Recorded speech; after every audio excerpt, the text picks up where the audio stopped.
בתי מדרשו, שביום שחרב בית המקדש, הקדוש ברוך הוא אין לו בעולמו אלא 4 אמות של ההלכה. פירוש, בתי כנסיות בדרך כלל זה לא בשביל תפילות, שחרית, מנחה, ערבית, שבתות.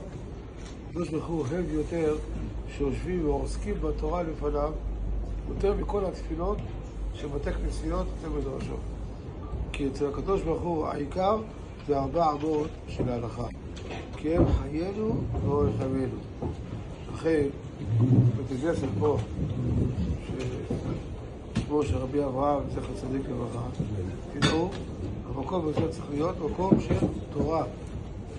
כי במקום הזה תמצא תורה לישראל, שיהיה פה הרבה שיעורי תורה, שבתות, וחול. עכשיו, זה קיץ. יש שעון קיץ. לא יודע אם זה אצלכם. אצלנו בישראל יש כבר שעון קיץ. שבת ארוך מאוד. עד שיוצא שבת, הרבה. מה אדם יעשה בשבת? כל היום, כמה יכול לישון, כמה יכול לאכול. צריך לנצל את הזמן, לארגן שיעורים. ילכו מחי אל חי. שיהיה עוד שיעור, ועוד שיעור. לעשות את כל האפשרויות. שיעור בגמרא, אין יעקב, שזה מוסר. שיעור בהלכה, הלכות שבת, הלכות ברכות. מי שלא יודע הלכות שבת, יכול הרבה להיות לטעות, שוגג, לעשות הרבה מלאכות, דברים של איסור, איסור שבת. דאורייתא, דרבנן, הוא לא יודע הלכות.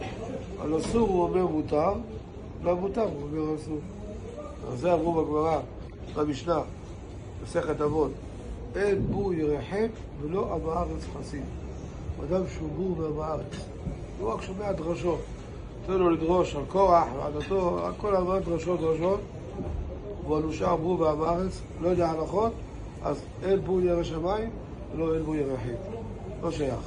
לא צריך לדעת הלכה למעשה. תכלית הלימוד שלנו ללמוד וללמד כדי לשמור ולעשות ולקיים. זה התכלית של הלימוד שלנו. בלי הלכה למעשה, אתה יקרא זוהר, יקרא תהילים, יתפלל, הכל טוב ויפה, הכל מצוין. אבל למעלה מהכל יש לנו את ההלכות.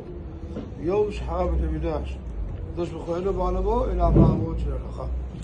כתוב, תורה ציווה לנו, משה מורשה קהילת יעקב.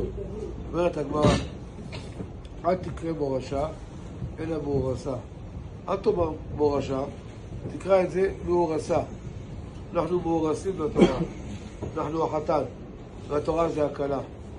נו רבותיי, ראיתם פעם חתן וכלה שמתחתנים, והחתן לא מכיר את הקלה?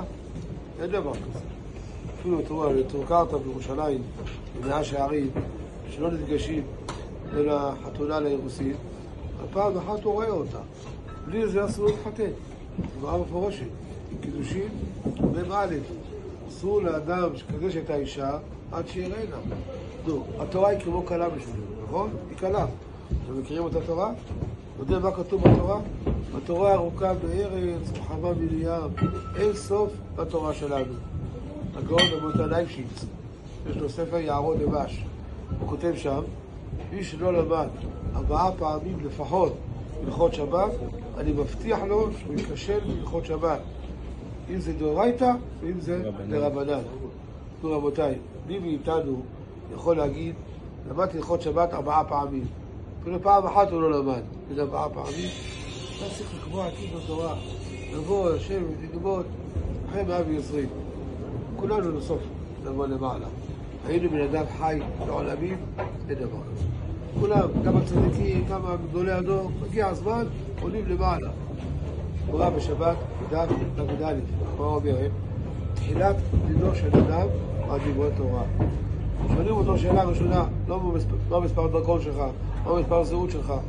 דבר ראשון שואלים אותו, קבעת איתי בתורה, נסעת ונתת באמונה, אתה יודע הלכות, אתה יודע התורה, אמרת התורה כל יום או לא? לא שתיים את האדם. אתה צריך להתכונן, להגיע אחרי 120, סוף בהמה לשחיטה, סוף אדם לביתה. כולם בסוף להגיע למעלה.